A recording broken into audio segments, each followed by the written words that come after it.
La unidad en la diversidad. Reflexiones sobre la interna de Revolución Ciudadana. La renuncia de Marcela Guiñaga a la presidencia de la organización Revolución Ciudadana ha suscitado una serie de preguntas sobre la cohesión interna de este movimiento político en Ecuador. Sin embargo, la asambleísta electa Pierina Correa desafía la percepción de una ruptura inminente al afirmar que no existe tal división en el seno del movimiento. En este contexto es crucial analizar más a fondo esta perspectiva para comprender mejor la dinámica actual de la organización. Y no ahora ni porque Marcela haya sido la presidente nacional del movimiento, lo vengo sosteniendo hace mucho tiempo, que mi opinión personal es que quienes funjan de directores en cualquier nivel territorial del país se concentren al 100% en su trabajo y no puedan ser o no deban ser también funcionarios públicos. ¿Por qué razón? Yo lo digo por experiencia propia, o sea, yo cuando acepto un trabajo, una encomienda, lo que sea, yo me meto de cabeza porque soy persona de gestión por resultados para dar esos resultados mejores imposibles en la tarea que estoy haciendo. Pero si acepto dos cosas que son a tiempo completo, es complicado cubrir las dos. A eso me refería y no fue con ningún direccionamiento. Yo estoy acostumbrada, mire, yo estoy en la vida política desde el 2006 y yo nunca he dependido de las autoridades para que ayuden o impulsen una candidatura. Me dedico de cabeza a la candidatura, mi estilo es recorrer todo el país, conversando, siendo siempre muy cerca de la gente, tanto en zona urbana como en zona rural. Y yo no dependo de las autoridades.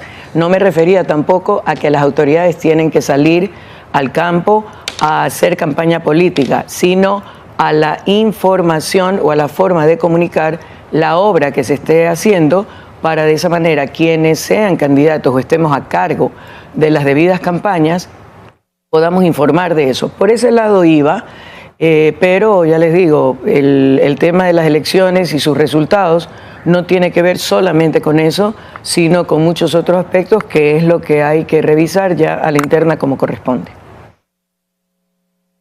Ahora, ingeniera, lo que parecería es que si no es una forma de que le llegó a Marcela Guiñaga este mensaje como una referencia personal, sí hubo una coincidencia entre sus declaraciones y la reacción de ella de renunciar a la presidencia del movimiento.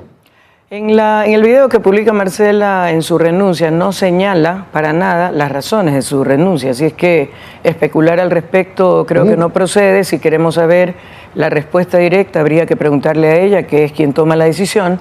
Marcela tampoco correspondía, si vamos a analizar solamente la renuncia, que renunciara. ¿Por qué razón? Porque su periodo feneció en agosto de este año. O sea, ella ya estaba en funciones prorrogadas y era comprensible porque la fecha, agosto, coincidía en pleno proceso electoral y no tenía ningún sentido ir a trabajar una convención, una asamblea para renovar directivas o eventualmente para reelegirlos. Entonces, no sé las razones por las cuales renunció, no sé si tengan relación directa o simplemente es una coincidencia, eso habría que preguntarle a ella, pero ya le digo. ¿Usted ha hablado con ella? No, yo nunca hablo con ella, o sea, no es un tema, yo no tengo ningún tipo de relación con ella, nunca lo he tenido, ni social, y en lo que corresponde al movimiento hemos coincidido cuando ha habido alguna reunión, alguna convocatoria, y yo como una militante más, realmente yo no tengo contacto para nada con Marcela Guiñaga, ni como persona, ni como ente político. Bueno, ¿cómo queda el movimiento después de los resultados del domingo anterior? ¿Usted ha hablado con su hermano, el expresidente Correa?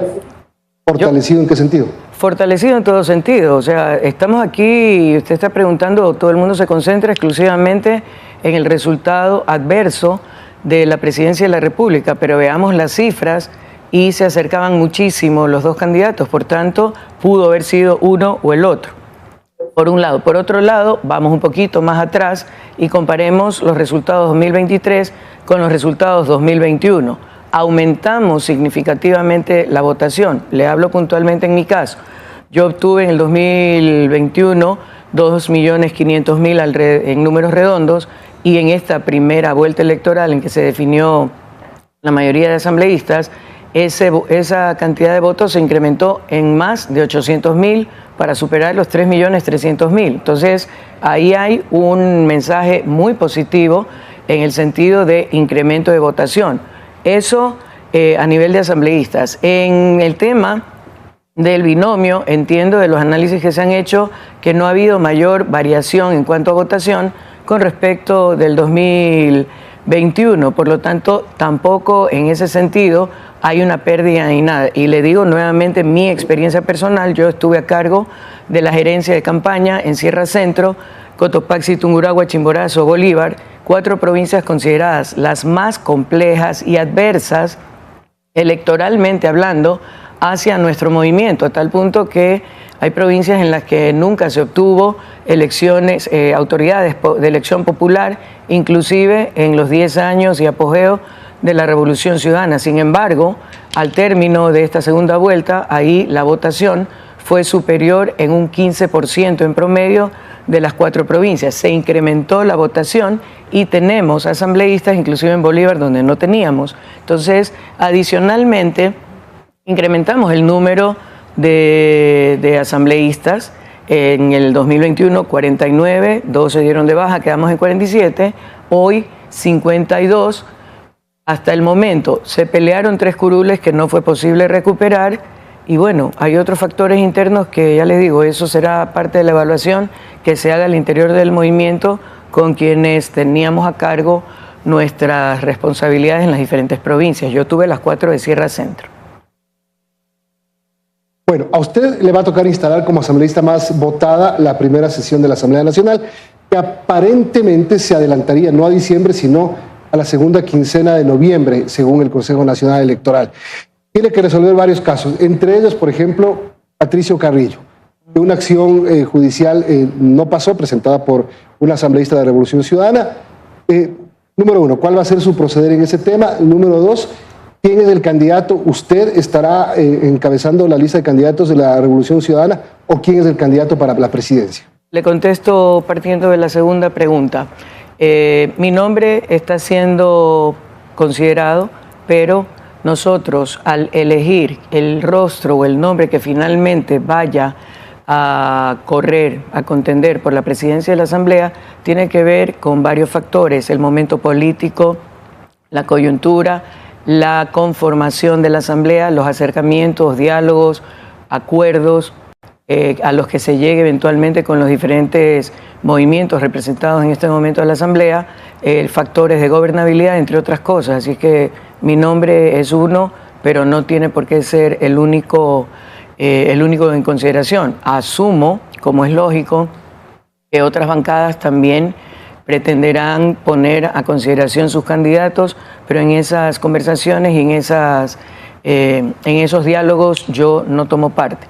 En lo primero, por si acaso, fui yo quien envió una comunicación a la señora Diana Tamaint con el debido sustento jurídico, solicitando que se revise la fecha propuesta originalmente para diciembre y que se lo haga antes. El país no puede esperar más tiempo y por eso es que se reúnen y consideran eventualmente las nuevas fechas que tentativamente están para el 15 y 25 de noviembre, asamblea y binomio respectivamente. Efectivamente, al ser la asambleísta más votada, yo presidiré esa sesión inaugural igualmente como lo hice en el 2021. Eso hasta ahí. En esta sesión, ¿qué se elige? Se eligen las autoridades del Consejo de Administración Legislativa, CAL, un presidente, 2 vicepresidentes, 4 vocales, considerando alternabilidad de género también. Se elige al secretario, al prosecretario y se conforman las comisiones, 15 permanentes, 2 ocasionales, que son con las que cuenta la Asamblea Nacional. Una vez hechos estos listados, normalmente quien preside la lista va y convoca a la sesión de la comisión respectiva para ya darle formalidad a la elección de presidente y vicepresidente de cada una de las comisiones. Ahora, ¿qué pasa con el general Carrillo? El general Carrillo tiene un juicio político desarrollado al interior de la Asamblea Nacional, el primer poder del Estado, que concluyó en la sanción consistente en la inhabilitación por 2 años para ejercer cargo público de elección o de designación, de que se tomó el Tribunal Contencioso Electoral, de que como no dice de candidato, podía ser candidato. Sí, pero a ver, ¿a quién le quieren ver la cara? Si es de elección, evidentemente, esa elección, ese resultado tiene que ser proceso de ser candidato, ir a una campaña y eventualmente recibir el voto popular en urnas. Pero ya lo pasaron, evidentemente el Movimiento Construye necesitaba un rostro fuerte para tratar de arrastrar asambleístas para conformar el pleno de la Asamblea. Quedó el segundo más votado, a bastante diferencia, pero el segundo más votado, y en principio, de acuerdo a lo que dice la ley, los 3 asambleístas más votados dirigen la primera sesión, presidente, vicepresidente y secretario en su orden. A él le correspondería, si no hubiera ningún tipo de inconveniente, ser el vicepresidente, pero él tiene inconvenientes. Se ha señalado la entrega de credenciales, les termino de explicar el proceso, la entrega de credenciales, si no recuerdo mal, para el 13 de noviembre, y luego viene un proceso, si es que acaso se le entregan, de ya entregar documentación por parte de los asambleístas a la Dirección de Talento Humano de la Asamblea Nacional para verificar ya y proceder a la vinculación laboral. En ese proceso, uno de los requisitos que hay que cumplir es tener un certificado de no tener impedimentos para ejercer cargo público. La Asamblea, una vez tomada la decisión de la inhabilitación, procedió a comunicar como corresponde al Ministerio de Trabajo, y el Ministerio de Trabajo consta esa resolución. Por lo tanto, el Ministerio de Trabajo no le puede otorgar un certificado de no impedimento porque existe un impedimento debidamente registrado. Ahora, esperemos... O sea, no lo van a dejar posesionar. Es que no se trata de que yo lo deje posesionar o no, se trata de respetar una resolución formal del primer poder del Estado, la Asamblea Nacional debidamente informada y registrada en el Ministerio de Trabajo. No se trata de que si quiero o yo, se trata de que hay que actuar en ley y en respeto a las disposiciones. Esperemos que no se incide, esperemos que no se pretenda incidentar esa primera sesión, como ya ocurrió en la del 21. Recordemos que él es ex ministro del Interior, ex comandante general de policía, y quien define la escolta legislativa es el Ministerio del Interior, y Zapata entiendo que fue subalterno de él o algo. Esperemos, por respeto a la función legislativa, que no se pretenda incidentar esa primera sesión. La coherencia interna de Revolución Ciudadana. Pierina Correa argumenta que la renuncia de Marcela Aguiñaga no debería interpretarse como un signo de división interna en Revolución Ciudadana. En lugar de ello, sugiere que es una muestra de la diversidad de opiniones y enfoques dentro del movimiento. Esta diversidad, sostiene Correa, es una fortaleza que enriquece el debate interno y permite a la organización adaptarse a los desafíos cambiantes. Además, señala que la unidad de propósito sigue siendo la columna vertebral del movimiento, con un objetivo común de luchar por un Ecuador más inclusivo y equitativo. Así debe de ser. En conclusión, la fuerza de la diversidad en la Revolución Ciudadana.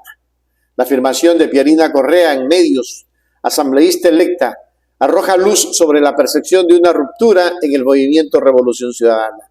A pesar de la renuncia de Marcela Aguiñaga a la presidencia, Correa defiende la idea de que la diversidad de opiniones y enfoques es un activo valioso y que la unidad en la búsqueda de un Ecuador más justo sigue siendo el objetivo primordial.